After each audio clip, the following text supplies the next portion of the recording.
from the Bossing Community Philippines. Nagpa-busking na ako ng 6 months to 8 months na. And yung experience ko sa C-Music, sobrang different niya sa usual na ginagamit ko. Kasi una, ayun nga, sa technology na meron siya.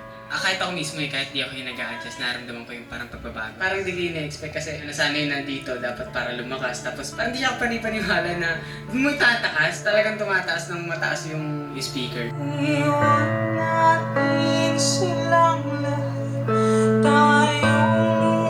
Tapos second is yung pagkalinis ng sound. Very natural siya. Ito yung ina-expect mo na palagi na sana natin tunog. Tapos pagdating sa guitar is parang yung effects dama mo, yung sa pagtunog ng bass is talagang yung may lutong, may effects yung baba ng string, yung quality ng boses mo na kahit tumaas ka, kahit lumayo ka, visible na visible.